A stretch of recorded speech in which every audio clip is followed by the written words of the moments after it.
Ooh.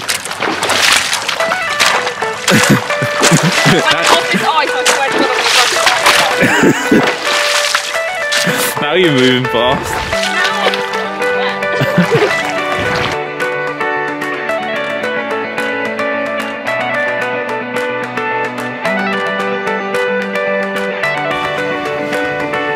Landing carrot.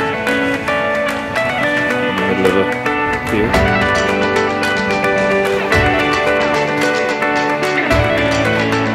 Frozen lake to cross, I love it.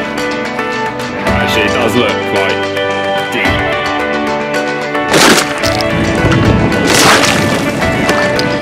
Oh, I've made a grave error. Oh no. It's more that like it's very deep.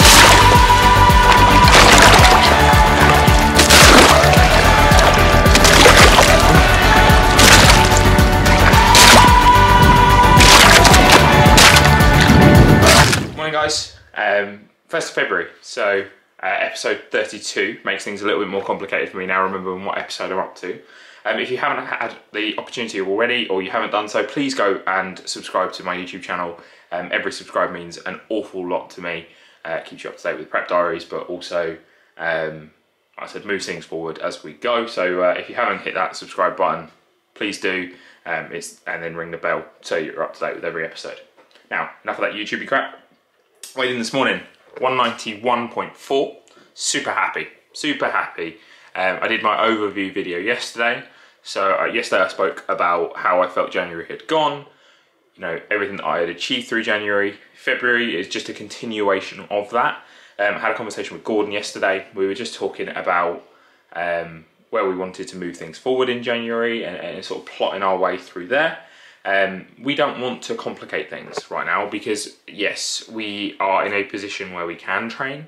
I'm not going to be able to show you as much training in February because I might have to move about spaces, but we're in a position that we can train. So it's not ideal. I don't know where I am day to day. However, I know roughly, potentially ish what sort of training I might have access to. Then again, it might be pulled from me last minute. I might have to end up in the office gym, and we might have to literally almost train intuitively. So I know that I want to hit muscle groups repeatedly. I know that I want to make sure that I'm pushing as close to failure as I possibly can. So I have to just do it a little bit smarter. Still try and keep my upper lower, rest upper lower split going. And that shouldn't be too difficult because at least, again, worst comes to worst, I can end up in the office. And then we'll look to keep cardio nice and tight. We'll look to keep neat activity nice and tight as well.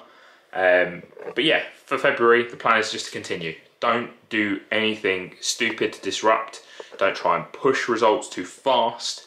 As much as I was obviously very happy coming in yesterday with an average of sort of 12.5 pounds down, that won't happen in February. There isn't 12.5 pounds of weight to drop anymore.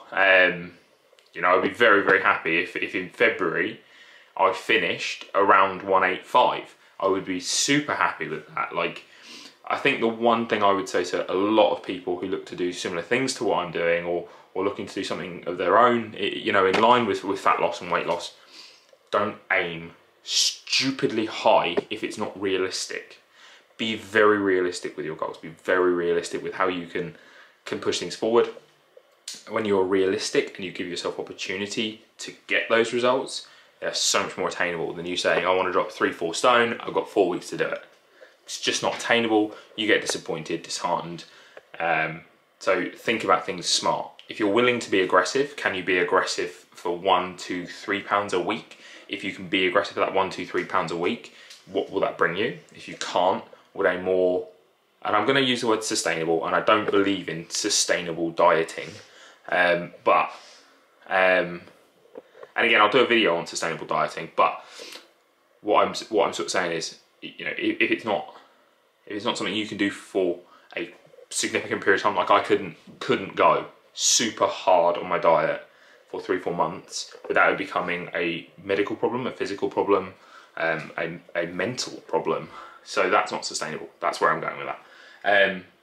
but don't push too hard if you're not ready to go too hard, because a small increment definitely adds up. So yeah, that's my little 2 pence for this morning. I'm off to the gym now, and I will speak to you a little later on.